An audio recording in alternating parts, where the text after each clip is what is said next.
जरा सोचिए, किसी इंसान का बैंक अकाउंट पैसों से एकदम लबालब भरा है, एक बिल्कुल परफेक्ट और शानदार शादी की तैयारियां चल रही हैं। और करियर भी मतलब बिल्कुल आसमान छू रहा है। एग्जैक्टली लेकिन जैसे ही वो इंसान एक शांत कमरे में अकेला छूटता है ना, तो उसे भयानक घुटन होने लगती है। बाहर से देखने पर सब कुछ एक सपने जैसा है, लेकिन अंदर से वो पूरी तरह खाली महसूस कर रहा है। बिल्कुल। और आज के हमारे इस गहरे विश्लेषण का, या जिसे हम डीप डाइव कहते हैं, उसका मुख्य विषय ही ये बेचैनी है। सही कहा। तो हमारे शो का कॉन्सेप्ट सीधा सा है। हम आर्टिकल्स, मनोवैज्ञानिक रिसर्च और सीन दर सीन एनालिसिस के एक पूरे स्टैक को खंगालते हैं और सुनने वालों के लिए इनसाइट्स के सबसे कीमती मोती निकाल कर आते हैं। ताकि बिना सैकड़ों पन्ने पढ़े गहरे और जटिल विषयों को आसानी से समझा जा सके। राइट। आज का हमारा मिशन है फिल्म जिंदगी ना मिलेगी दोबारा के किरदारों का मनोवैज्ञानिक विश्लेषण करना। हम ये समझेंगे कि कैसे स्पेन का एक साधारण सा दिखने वाला रोड ट्रिप असल में आत्मखोज और टूटे हुए रिश्तों को सुधारने का एक बेहद पावरफुल टूल बन जाता है। ये सिर्फ एक हॉलिडे नहीं है, ये एक ऐसा सफर है जो हमें दिखाता है कि बिना संवाद के इंसान का विकास कैसे दो दोस्तों के बीच खामोश दूरियां पैदा कर देता है। ओके, चलिए इसको अनपैक करते हैं। अगर हम गहराई से सोचें तो कभी-कभी हमारी पुरानी दोस्ती फोन के उन पुराने ऐप्स की तरह होती है जो स्क्रीन पर तो मौजूद दिखते हैं, लेकिन अगर उन्हें समय समय पर नए अनुभवों के साथ अपडेट न किया जाए तो वे अंदर ही अंदर क्रैश होने लगते हैं। क्या बात है, बिल्कुल सही कहा आपने। ये साइलेंट क्रैश ही वो सबसे पहली चीज है जो हमारे सोर्स मटेरियल के मनोवैज्ञानिक प्रोफाइल में उभर कर सामने आती है। किरदारों के इस बदलाव को समझने के लिए हमें पहले ये देखना होगा कि वे असल में किन नकली चेहरों या मास्क के साथ जी रहे थे। सबसे पहले बात करते हैं अर्जुन की। लंदन का वो वर्कहोलिक इन्वेस्टमेंट बैंकर सीन दर सीन एनालिसिस दिखाता है कि उसका फोन हर वक्त बजता रहता है। राइट, और उसके दिमाग में सिर्फ पैसा और डील्स हैं। जब एक दृश्य में उसे पूछा जाता है कि वीकेंड का क्या प्लान है, तो उसका सपाट सा जवाब होता है वर्क। मतलब उसने अपनी जिंदगी को एक बैलेंस शीट बना लिया है। उसके पास पैसा तो बहुत है, लेकिन जिंदगी अंदर से एकदम खाली है। एग्जैक्टली। अर्जुन का ये बर्ताव मनोविज्ञान में अवॉइडेंस कोपिंग कहलाता है। मैं इसे इस तरह देखती हूँ कि वो काम को ढाल की तरह इस्तेमाल कर रहा है ताकि उसे अपनी असली भावनाओं का सामना ना करना पड़े। और दूसरी तरफ हमारे पास इमरान का किरदार है, एडवर्टाइजिंग एजेंसी में काम करने वाला एक मजाकिया इंसान। लेकिन जब वो अकेला होता है ना, तो उसके चेहरे पर एक बहुत ही गहरी खामोशी होती है। हाँ, मैंने भी ये नोट्स में पढ़ा। मुझे लगता है कि इमरान अपने जोक्स और मजाक को एक स्मोक ग्रेनेड की तरह इस्तेमाल करता है। स्मोक ग्रेनेड, ये काफी दिलचस्प उपमा है ना? मतलब जैसे कोई भी बातचीत थोड़ी गहरी होने लगती है, वो तुरंत एक मजाक का स्मोक ग्रेनेड फेंक देता है। सामने वाला इंसान हंसने लगता है और इमरान को अपने दर्द के साथ वहां से छुपकर निकलने का मौका मिल जाता है। बिल्कुल, वो अपने गहरे दर्द को छुपाने के लिए हंसी को एक ढाल बना लेता है। और फिर है कबीर। कबीर की स्थिति तो इम्पोस्टर सिंड्रोम का एक जीता जागता उदाहरण लगता है। नताशा के साथ उसकी एक बड़ी और परफेक्ट सगाई, सब कुछ एकदम सेटल दिख रहा है, लेकिन अकेले में उसके चेहरे से वो मुस्कान गायब हो जाती है।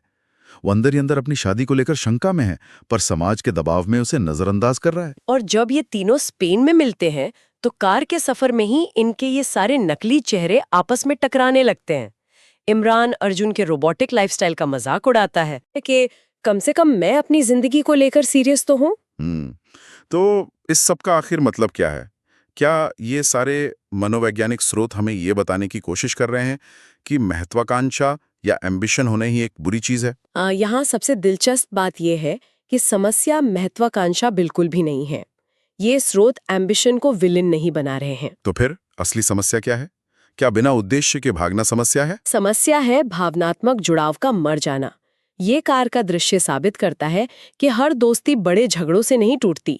अक्सर वो खामोशी से, ईगो और अनकही बातों की वजह से फीकी पड़ जाती है। मतलब अर्जुन ने एम्बिशन को एक टूल के बजाय एक पिंजरा बना लिया है। तो जब दिमाग ब्लॉक हो जाए तो कार के अंदर का ये दमघोटू माहौल उन्हें पहले एडवेंचर की तरफ ले जाता है। राइट, जो उन्हें बोलने के बजाय महसूस करने पर मजबूर करता है। और ये एडवेंचर है स्कूबा डाइविंग।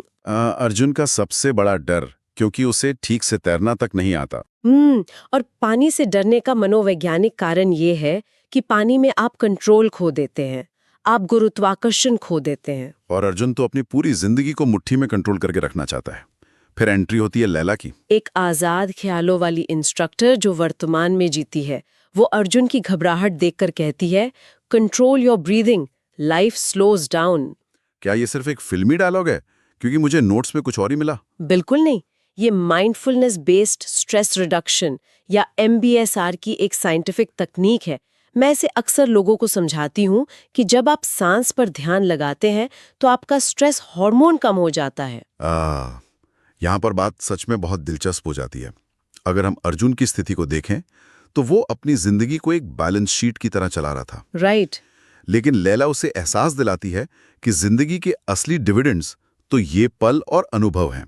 जैसे ही वो पानी के अंदर जाता है, दुनिया का शोर खत्म हो जाता है, सिर्फ पानी का सन्नाटा और बुलबुले। ये सन्नाटा असल में अर्जुन के दिमाग के शोर की मौत है। पानी के अंदर जाने का वो शारीरिक डर असल में जिंदगी से कंट्रोल खोने के मानसिक डर से जुड़ा था। और जब वो बाहर आता है तो लैला उसकी मानसिकता को चुनौती देती है। वो पूछती है व्हाई रन सो फास्ट, और कहती है कि you don't live life, you control it. Diving के बाद अर्जुन की वो मुस्कान इस बात का सबूत है कि जब आप डर का सामना करते हैं तो जिंदगी के नए रास्ते खुल जाते हैं। वो धीरे धीरे अपना फोन छोड़ता है और वर्तमान में जीना शुरू करता है। एग्जैक्टली। तो जहां अर्जुन कंट्रोल छोड़कर शांति पाता है, वहीं इस सफर के अगले हिस्से में इमरान को उस बड़े भ्रम को छोड़ना पड़ता है जिसे वो जिंदगी भर सच मानता रहा।